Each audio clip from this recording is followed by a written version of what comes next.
Hello guys, നമ്മൾ നൗഷാദ് സാറിൻ്റെ nursery തന്നെയാണ് കേട്ടോ ഇപ്പോൾ ഉള്ളത്. അപ്പോൾ ഇവിടെ കുറച്ച് ഏലത്തട്ടകളൊക്കെ വിൽക്കാനും അതുപോലെ അതിൻ്റെ ഗുണങ്ങളെക്കുറിച്ചെല്ലാം കുറച്ച് കാര്യങ്ങൾ നമ്മളോട് പറഞ്ഞു തരും. അപ്പോൾ സാറിനോട് അതിനെക്കുറിച്ച് ഇത് നമ്മൾ ഏലത്തട്ട ഇതിപ്പോൾ ഞാൻ ആദ്യം തട്ട വയ്ക്കാൻ വേണ്ടിയിട്ട് വെച്ചതായിരുന്നു. പക്ഷേ ആ വർഷം ഏലത്തിന് വിലയില്ലാത്തതുകൊണ്ട് നമുക്ക് തട്ട വയ്ക്കാൻ പറ്റിയില്ല. ഞാനത് 3 അടി അകലത്തിനാണ് അന്ന് വെച്ചിരുന്നത് തട്ട വയ്ക്കാൻ വേണ്ടിയിട്ട്. ഇപ്പം ഞാനിത് 4 വർഷമായി. നല്ലൊരു ആദായം എനിക്കിപ്പോൾ കഴിഞ്ഞ വർഷം അതിൻ്റെ മുമ്പിലത്തെ വർഷമൊക്കെ ആയിട്ട് നല്ല കിട്ടി. വെച്ചിരിക്കുന്നത് കണിപ്പറമ്പനാണ്. കണിപ്പറമ്പൻ നിങ്ങൾക്കറിയാം, ഇവിടെ ഒരു ഷെയ്ഡോ കാര്യങ്ങളൊന്നുമില്ല. പാടം സ്ഥലത്ത് നല്ല പ്ലെയിൻ ആയിട്ടുള്ള സ്ഥലത്താണ് വെച്ചിരിക്കുന്നത്. കഴിഞ്ഞ വർഷത്തെ ചൂടിനെ അതിജീവിച്ചു ഈ ഏലം. 3-ാം വർഷ ചെടിയായിരുന്നു കഴിഞ്ഞ വർഷം. ആ ചൂടിനെ ഇത് അതിജീവിച്ചു. ഞാൻ വേനയ്ക്ക് നനയ്ക്കോ കാര്യങ്ങളോ ഒന്നും ചെയ്തില്ല, ഷെയ്ഡ് കൊടുത്തിട്ടില്ല. വേനയ്ക്ക് നമ്മൾ ഒറ്റ പ്രാവശ്യം പോലും നനയ്ക്കാൻ. കഴിഞ്ഞ വർഷം നമുക്ക് മഴ ലഭിക്കുന്നത് മെയ് മാസത്തിന് ശേഷമാണ്. ജനുവരിയിൽ മഴ നിന്നതിന് ശേഷം മെയ് മാസത്തിന് ശേഷമാണ് നമുക്ക് പുതുമഴ ലഭിക്കുന്നത്. പക്ഷേ അത്ഭുതം എന്ന് പറയട്ടെ, ഈ ചെടികൾക്ക് യാതൊരുവിധ ഉണക്കോ കാര്യങ്ങളോ ഒന്നും പറ്റിയില്ല.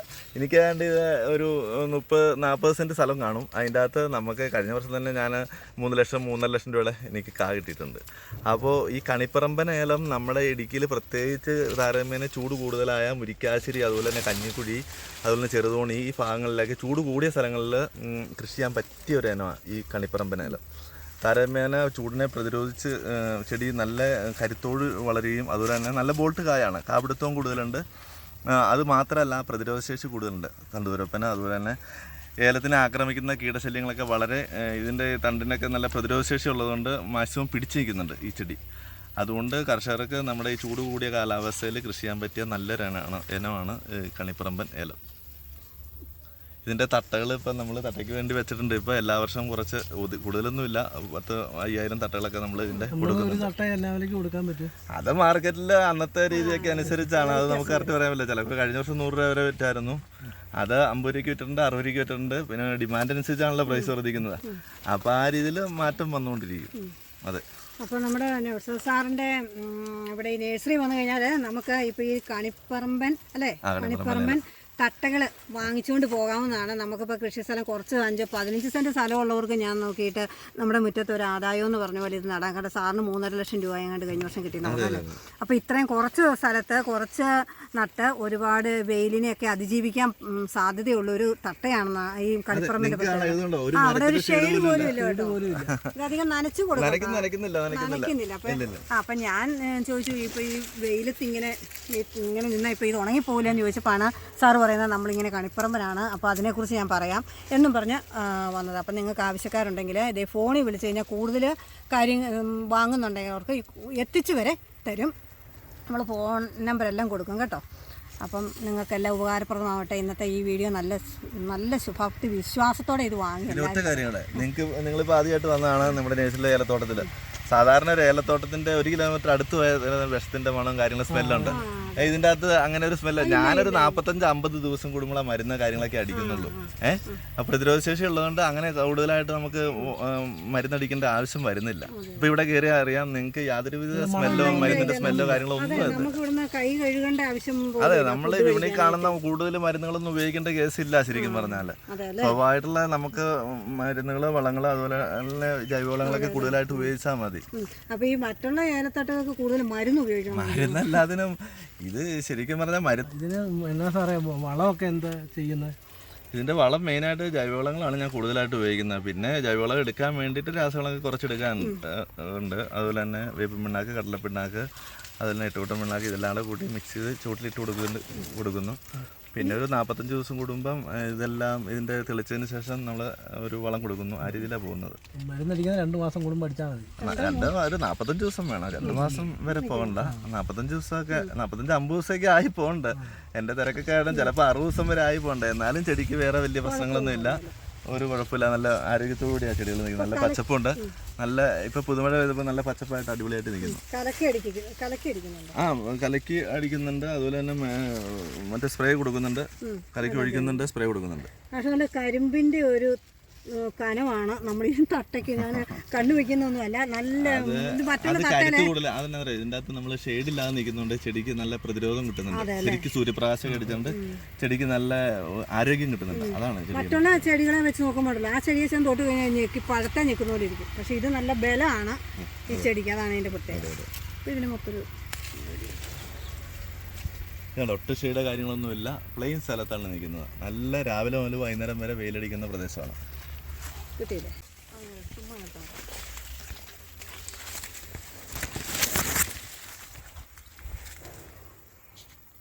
ഇതിപ്പോൾ സാറ് വെച്ച തൈകളാണ്. അതെ അതെ, ഇതിപ്പോൾ തട്ടയ്ക്കൊണ്ടിരിക്കുന്നത്, ഇത് കാ പറിച്ചുകൊണ്ടിരിക്കുന്ന ചെടിയാണ്. ഇപ്പോൾ പുതിയ സരം അടിച്ചു തുടങ്ങി. അതിൻ്റെ പ്രത്യേകത ഏറ്റവും കുറഞ്ഞ സ്ഥലത്ത് ഏറ്റവും കൂടുതൽ ചെടി എന്നുള്ളതാണ് എൻ്റെ ഒരു ഐഡിയ. ഇതുണ്ടോ, ഏറ്റവും കുറഞ്ഞ സ്ഥലത്ത് തിക്കി തിക്കി ചെടിയാ, തിങ്ങി തിങ്ങി. നമ്മൾ ഇത്ര അകലത്തിൽ വേണം ചെടി നടാൻ, അങ്ങനെ വല്ലതും ഉണ്ടോ? അതിനാണല്ലോ ഇതിപ്പോൾ പ്ലെയിൻ ഷെയ്ഡില്ലാത്ത സ്ഥലത്തുവാണെങ്കിൽ മാക്സിമം നമുക്ക് അടുപ്പിച്ച് ചെടി വെക്കാം. കാര്യങ്ങളൊന്നും അതിൻ്റെ അകത്ത് വരത്തില്ല. കൂടുതൽ ഉൽപ്പാദനം നടക്കുന്ന ഷെയ്ഡും കാര്യങ്ങളൊന്നും ഇല്ലാത്തതുകൊണ്ട് ചെടിയിലേക്ക് കൂടുതൽ വെയിലടിക്കുന്നില്ല. അതിൻ്റെ തടിയിലേക്ക്, അതിൻ്റെ തണ്ടയിലേക്ക്, അതിൻ്റെ ചിമ്പിലേക്ക് കൂടുതൽ വെയിലടിക്കാത്തതുകൊണ്ട് ചെടിക്ക് നല്ല ആരോഗ്യത്തോടുകൂടി വളരാൻ സാധിക്കും. അപ്പോൾ കൂടുതൽ ചെടിയുള്ളതുകൊണ്ട് കൂടുതൽ ഉൽപ്പാദനം നമുക്ക് കിട്ടും, കൂടുതൽ ലാഭകരമാകും. അതെ, പിന്നെ പണി കാര്യങ്ങളൊക്കെ കുറവാണ്. ഇപ്പോൾ 4 ചെടി ഇപ്പോൾ അകന്ന് നിൽക്കുകയാണെങ്കിൽ 4 ചെടിയുടെ ചുറ്റും നമുക്ക് വളമിടണം. ഇതിപ്പോൾ ഒരു ചെടി കിട്ടുമ്പോൾ അടുത്ത ചെടിക്കും വളം കിട്ടുക. അപ്പം വളച്ചെലവും കുറവാ, മരുന്നടിയും കുറവാ. ചപ്പ് കള വളരല് കുറവ്, മരുന്നടി കുറച്ച് മതി. ഇത് അടിച്ച് വേസ്റ്റ് ആവുന്നില്ലല്ലോ. ഇത് എവിടെ ചെന്നാലും മരുന്ന് ഫുള്ളായിട്ട് അടിക്കുമ്പോൾ നമുക്ക് ചെടികളിൽ എല്ലാ ഭാഗത്തും വരും. വളം നമുക്ക് ഒരു ചെടി റൗണ്ട് ഇടുമ്പം വേറെ 4 ചെടിയുടെ ചുവട്ടിലേക്കും കൂടെ ഈ വളം ചെല്ലുന്നത്. അപ്പം വളം കുറവ് മതി. നമുക്ക് 100 കിലോ വളം ഇടേണ്ടടുത്ത് ഇതിന് 50 കിലോ വളം മതി. വളം വേസ്റ്റ് ആകുന്നില്ല. മരുന്നൊക്കെ കുറച്ച് മതി. പക്ഷേ ഇത്രയും അടുത്ത് നിൽക്കുന്നതുകൊണ്ട് എനിക്ക് തോന്നുന്നുണ്ടല്ലോ ഷെയ്ഡിന്റെ അധികം ആവശ്യങ്ങളേ വരും. ഇത് ഞാൻ വലിയ പരീക്ഷണം നടത്തിയതല്ല. ഇത് യാദൃശ്ചികമായിട്ട് ഇങ്ങനെ വന്നപ്പം ചെയ്തു പോയപ്പം ഇതൊരു നല്ലൊരു രീതിയാണെന്ന് തോന്നി. അത് നിങ്ങളിൽ നിന്ന് ഷെയർ ചെയ്യുന്നുള്ളൂ. ഇത് ചെടി അടുത്ത് നിൽക്കുമ്പോഴേ ഒരു ചെടിയുടെ കിട്ടും. അതിന്റെ ടോപ്പ് മാത്രം നമുക്ക് വെയിലടിക്കുന്നു. എന്നാൽ ചെടിക്ക് നല്ല സൂര്യപ്രകാശം കിട്ടുന്നുണ്ട്. ചെടിക്ക് നല്ലതായ രീതിയിലുള്ള കരുത്തോടി വളരാനും പറ്റും. ഈ ഷെയ്ഡിനകത്ത് നിൽക്കുന്ന ചെടിക്ക് കരുത്ത് കുറവായിരിക്കും. ഇതിന് നല്ല സൂര്യപ്രകാശം കിട്ടുന്നുണ്ട്, കരുത്തോടി വളരാൻ പറ്റുകയും ചെയ്യും. എന്നാൽ ചൂട് കൂടുതലായിട്ട് അടിച്ച് ചെടി ഉണങ്ങി പോകുന്ന ആ രീതി ഒഴിവാകും ചെയ്യും. അതെ, പക്ഷെ നമ്മൾ ചോദിക്കുന്ന ആളുകളെല്ലാം പറയുന്നു 10 അടി അകലം വേണം. അപ്പൊ ഞാൻ നോക്കുമ്പോൾ അരേക്കർ സ്ഥലമുള്ളതിന് ഏലം വെക്കാൻ പറ്റത്തില്ല. അത് പിന്നെ സമ്മിശ്ര കൃഷിയൊക്കെ ചെയ്യുന്നവർക്ക്, കൂടുതൽ വേറെ കൃഷിയുടെ ഇടവിളയായിട്ട് ചെയ്യുന്നവർക്ക്, അതുപോലെ മരത്തിന്റെ ഷെയ്ഡിലൊക്കെ നടക്കുന്നവർക്ക് അത് കൂടുതൽ അടുപ്പിച്ച് കഴിഞ്ഞാൽ മഴക്കാലത്തൊക്കെ അഴുകല കാര്യങ്ങളൊക്കെ വരും. ഇത് പ്ലെയിൻ ചെടി താത്ത് വെക്കുന്നതിനോട് വല്ല അഭിപ്രായമുണ്ടോ? പാടം സ്ഥലത്ത് പൊക്കി തന്നെ വയ്ക്കുന്നില്ല. ഇങ്ങനെ ഈ ചതുപ്പ് സ്ഥലങ്ങളിൽ പാടം സ്ഥലത്ത് വയ്ക്കുകയാണെങ്കിൽ നമുക്ക് ചെടി പൊങ്ങി തന്നെ നിൽക്കണം. കരസ്ഥലത്ത് ഇച്ചിരി താത്തി വയ്ക്കുകയാണെങ്കിൽ നമുക്ക് പയ്യെ ഗ്രാജുവലായിട്ട് നമുക്ക് മണ്ണിട്ടിട്ട് ഫില്ല് ചെയ്ത് വരാം. അപ്പോൾ വേരോട്ടം കൂടുതലായിട്ട് വരും. അത് നല്ലതാണ്. അപ്പൊ ഇത് വലിയൊരു കാര്യമാണ്. അല്ല, ഇതൊക്കെ ഗവേഷണമൊന്നുമല്ല, നമ്മൾ യാദൃശ്ചികമായിട്ട് കണ്ടെത്തിയ കൃഷി ചെയ്ത് കഴിയുമ്പോഴാണ് ഓരോ ഐഡിയ ഓരോരുത്തർക്ക് കിട്ടുള്ളൂ. ചെയ്യാതെ ഇരുന്ന ഐഡിയ ഉണ്ടാക്കാൻ പറ്റത്തില്ലല്ലോ. ചെയ്ത് വരുമ്പോൾ അതിന്റെ ബാക്കി കാര്യങ്ങളൊക്കെ പഠിച്ചു വരുമ്പോഴാണ് പുതിയ ഒരു ലാഭകരമെന്ന് നമുക്ക് തോന്നുള്ളൂ. അതാണ്. ഇതിനെല്ലാം ആദായവും കിട്ടും. ഇത്ര അടുപ്പിച്ചെടുപ്പിച്ചേക്കും അത്രയും ചിമ്പടിക്കും. പണി കുറവാ അതിൻ്റെ അകത്ത്. അതാണ് ഇതിന്റെയൊക്കെ നേട്ടം എന്ന് പറയുന്നത്. ഹലോ ഗൈസ്, ഇന്ന് ആ വീഡിയോയിൽ സാർ നമ്മളോട് കുറച്ച് കാര്യങ്ങളൊക്കെ പറയാമെന്ന് പറഞ്ഞു. അപ്പം ഞാൻ ചോദിച്ചു സാറിന് എന്തോ സ്പെഷ്യലായിട്ട് എന്തോ നമ്മളോട് പറയണമെന്ന് പറഞ്ഞു. ഞാൻ ചോദിച്ചു എന്താണ്. അപ്പോൾ സാറ് പറയണ ഈ ഉമ്മയെ നമുക്ക് പരിചയപ്പെടണം, ഉമ്മയുടെ കുറേ കാര്യങ്ങൾ നമുക്ക് ചോദിച്ചറിയാം. ഉമ്മ സാറിൻ്റെ നഴ്സറിയിൽ കുറേ വർഷങ്ങളായിട്ട് നിൽക്കുന്നതാണെന്ന് പറഞ്ഞു. ഭയങ്കര ഇൻട്രസ്റ്റ്. അപ്പോൾ അതും കൂടെ കേട്ടേക്കാന്ന് വിചാരിച്ചു. ഞാനിവിടെ ഏലത്തട്ടയ്ക്ക് വേണ്ടി ഈ തൈകൾ വെച്ചപ്പോൾ ഇത്ത ഒരു പ്രാവശ്യം വന്നത്, ഈ അന്ന് ഏലത്തട്ടൊന്നും വിൽക്കാതെ നിൽക്കുമായിരുന്നു. അപ്പോൾ ഇത്ത ഒരു പ്രാവശ്യം നഴ്സറി പണിയാമെന്ന് പറഞ്ഞു. എടാ ഇത് നമുക്ക് ഇത് തെളിച്ച് വൃത്തിയാക്കി എടുത്തു കഴിഞ്ഞാൽ നല്ല കാ കിട്ടും. അങ്ങനെ ആ ഇത്തയും കമ്പനിയും ഇത്താടെ നേതൃത്വത്തിലാണ് ഇവിടെ ഏലക്കായ എടുക്കൽ, അതുപോലെ തന്നെ അതിൻ്റെ കളപറിക്കൽ, അതിൻ്റെ വൃത്തിയാക്കലെല്ലാം നടക്കുന്നത് ഈ ഇത്താടെ നേതൃത്വത്തിലാണ്. ഇത്താണ് നമ്മളെ ഏൽപ്പിച്ചിരിക്കുന്നത്. 45 ദിവസം. ഇതാണ് നമ്മുടെ നാച്ചിത്ത. ഈ 45 ദിവസം കൂടുമ്പോൾ കറക്റ്റായിട്ട് വന്ന് അവരാ പണികളെ കാര്യങ്ങൾ കായെടുക്കൽ, അതിന് ഏലത്തോട്ടം വൃത്തിയാക്കലെല്ലാം കറക്റ്റായിട്ട് നടന്നു പോകും. എനിക്ക് ഒരു റിസ്ക്കും ഇല്ല. എനിക്ക് ആ പൈസയും കൊടുത്താൽ മതി. 45 ദിവസം കറക്റ്റായിട്ട് ഓർഡറിൽ വന്ന് ആ ഏലത്തിൻ്റെ പണികളെല്ലാം നടന്നു പോകും. നമ്മൾ പോലും അറിയുന്നില്ല. ആ കായെടുക്കുന്നു, അവരെ പണിക്കൂലി കൊടുക്കുന്നു, ബാക്കി നമ്മൾ പോക്കറ്റിൽ ഇരുന്നു. ആ രീതിയിൽ ഇപ്പോൾ പോയിക്കൊണ്ടിരിക്കുക. അപ്പോൾ ഉമ്മയോട് 2 വാക്ക് സംസാരിക്കാം. ഇതോ ഈ ഏലപ്പണിയെ കുറിച്ചൊന്ന് പറഞ്ഞാൽ മതി. എങ്ങനെയാണ് നമ്മുടെ സാറിന്റെ ഈ നഴ്സറിയിൽ നിന്നിട്ട് ഭയങ്കര ഹാപ്പിയാണ്. ഞങ്ങളുടെ സാറ് ഞങ്ങളുടെ ആണല്ലേ? സാറിനെ കുറിച്ച് തന്നെ ഒരു അഭിപ്രായം പറയാം. ആളാണ്. ഈ ഏലം വിൽക്കാനിരുന്ന ഞങ്ങൾ പറഞ്ഞു വിൽക്കണ്ട, അത് നിന്നോട്ടെ. അപ്പൊ ഈ സാറ് വിൽക്കാനിരുന്ന സാധനം പോലെ ഇവര് വിപ്പിച്ചില്ലെന്നുള്ളതാണ്. ഇതൊക്കെ വിറ്റ് നോക്കട്ടെ. അപ്പൊ ഉമ്മയുടെ വീട്ടിൽ ആരൊക്കെയുണ്ട്? എനിക്ക് 4 മക്കള്. എല്ലാ ബാധ്യതയും തീർന്നു. അതെ അല്ലേ? അപ്പൊ എത്ര വയസ്സുണ്ട്? 6 വർഷമായി സാറിന്റെ കൂടെ? 6 വർഷമായി. അതെ അല്ലേ? 6 ആയില്ലേ? എത്ര വയസ്സുണ്ട്? 63. 63 വയസ്സിൽ നിങ്ങൾ നോക്കിക്കേ, ഓരോരുത്തരുടെ ഷുഗറും പ്രഷറും ഒക്കെ കാരണം വീട്ടിൽ കുത്തിപ്പിടിച്ചിരിക്കുന്നു. ഇതുപോലെ ഓരോ ജോലികളൊക്കെ ചെയ്യുമ്പോൾ നമ്മുടെ ശരീരം വ്യായാമം ചെയ്യുക, അതിലൂടെ ഒരുപാട് അല്ലേ നോമ്പാണ്. ആ നോമ്പാണെങ്കിൽ പോലും ആ മുഖത്തെ പ്രസാദം കണ്ടോ, ആ നോമ്പ് സത്യത്തിൽ നോമ്പാന്ന് ഞാൻ സത്യത്തിൽ ഒരു ക്ഷീണം ഒന്നുമില്ല. അത് തമ്പുരാൻ്റെ അള്ളാവിൻ്റെ ഒരു പ്രത്യേക കൃപയാട്ടോ. കൃപ ആ ചിരിക്കുന്ന ആ ഒരു മനസ്സോടുകൂടി കണ്ടല്ലേ. ഉമ്മയെ കണ്ടിട്ട് എനിക്ക് ഭയങ്കര സന്തോഷം തോന്നുന്നു.